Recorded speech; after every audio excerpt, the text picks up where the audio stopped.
All right, the budget katana series is over, and now I figure I should probably rank them. Which ones did I like the best? Which did I like the worst? And overall, what are my thoughts on budget katana? First off, I apologize for the clickbaity title of this video. I wanted to try something different and see if YouTube would promote this video a little bit more.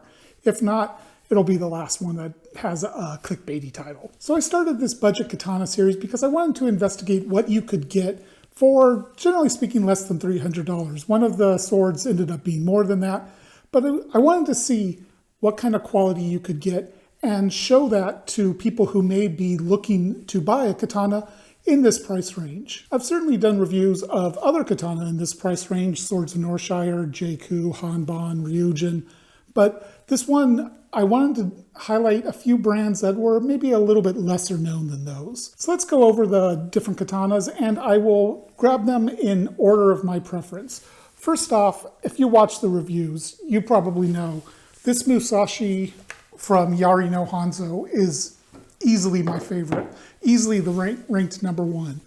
It is frankly astonishing how much Yari no Hanzo gets right with this katana and how little they get wrong for roughly $150. It's a really good bargain. And this is exactly what I was hoping to find with this series. A brand that I don't see that much about, with a very low cost katana that just really knocks it out of the park. Sure, there's little flaws here and there. The polish could be a little better. The Ito wrap could be a little tighter, but overall, this katana gets things a lot right and not much wrong, and it's just a heck of a lot of fun to use on top of all that. So for all those reasons, probably some more, this is easily my favorite katana of the bunch. Now, unfortunately, I don't have number 2 anymore. That would be the Cloudhammer 51 CRV4 katana. That one was a loaner sent to me by John King of RVA Katana, and I have already sent it back to him, so I can't really highlight it here. But I wanted to definitely make sure I talk about it a little bit. That katana was a lot of fun to use. It was a nice durable katana with a through-hardened blade that really stood up to, I didn't put it through a ton of abuse, but, whacking some green palm fronds off the tree, that definitely did put it through its paces more than I would normally do, at least. And it held up well. Now, there was one what I consider to be a big flaw with that katana, and that there was a rattle in the suka. I think just simply disassembling it, maybe reassembling it, maybe needing to do a little bit of shimming or something like that probably would have cleaned that up. And let me say what my favorite thing about that katana was the Ito wrap. The leather that Cloudhammer uses is really comfortable. I saw Matthew Jensen review one of them recently, and he described it kind of as a recliner leather, and that's actually not a bad description.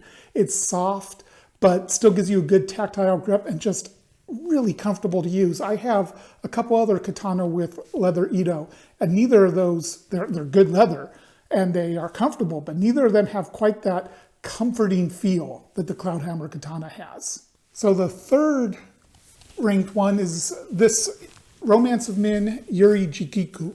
I'm sure I butchered the pronunciation there, and probably every time I've pronounced it. This is an Unakubi-zukuri katana, which is my favorite geometry. So that right there bumps it up a little bit in my estimation, because I really like the way Unakubi-zukuri feels, the lightness, the agility and nimbleness of these katana. This is a through-hardened spring steel blade, so it's really good for beginner cutters, people who don't have the best edge alignment, because it's going to be more forgiving of bad edge alignment, and it's not going to take a set like a differentially hardened katana might do. There are a few flaws with this one. The casting quality on the Koshirai, the cleanup of the casting lines on the Koshirai was quite bad. The Ito wrap is a little loose and a little sloppy. There's definitely a lot of room for improvement here. But the katana is a lot of fun, and I do enjoy using it. Now, it's priced around the same as the Yari no Hanzo, around $150. And that's why I can't rank this one higher. The Yari no Hanzo is considerably better at around the same price. Now, that being said, there is something to be said for a spring steel katana in an Anakubi Zukuri geometry at $150. I didn't mention this in my review, but that's not an easy combination to get.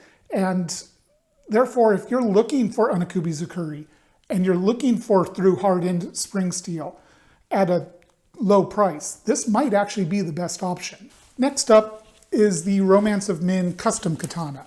Now this one has some weirdness about it to me. The Ito wrap is really weird. It's this fake PU leather, which I knew was PU leather when I configured it, but it's got this really odd wrap. I don't remember the name of it right now. It doesn't have Manuki. The wrap is pretty sloppy.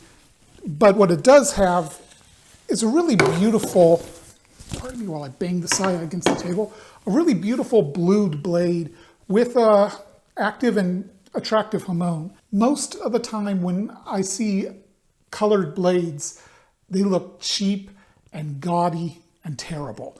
And I think the Romance of Min here actually did a lot right with the coloring. It doesn't look cheap. It looks nice. It's an attractive blue and not too bright. It doesn't have what I've seen like sometimes on these colored katanas, like a hamon that is then almost like painted on, which just looks terrible in my opinion.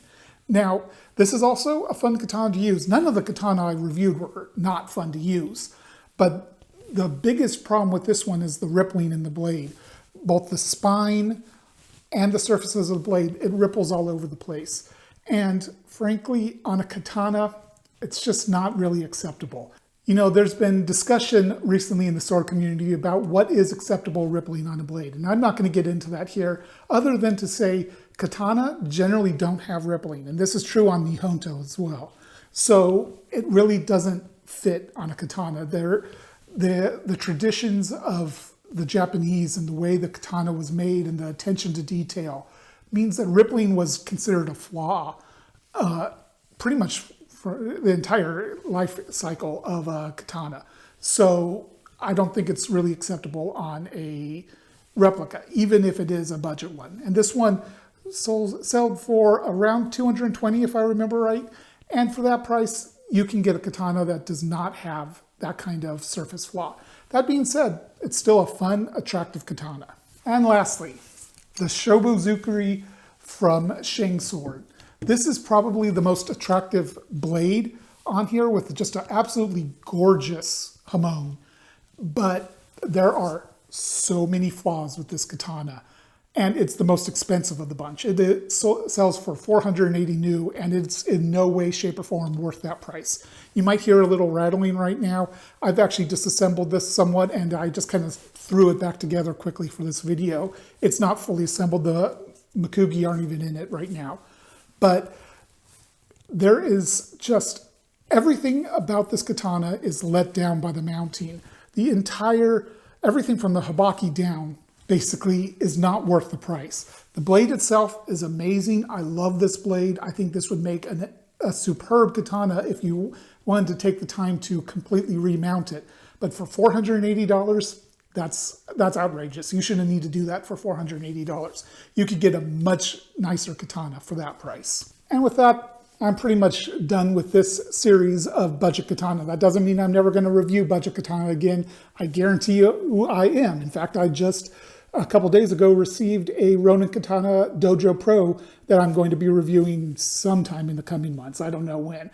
And I will probably find others. I might get some more review samples. I don't know. But for now, this was a series of 5 katana. Generally speaking, in the budget range, the Shang Sword ended up being considerably above what I consider budget. But actually, I think it did a good job of showing how the lower cost budget katana actually do better than the $480 katana. So it actually, I think, was a good illustrative example that more money does not necessarily mean you're getting a better katana. My favorite one of the entire bunch, the Yari no Hanzo, was one of the least expensive. And, you know, good on Yari no Hanzo. I'm really impressed with them, and I hope that if this katana is representative of what they put out, I hope they get a lot more business because they deserve it. But in any case, that's all I've got for you today. Until next time, Alien Toot out.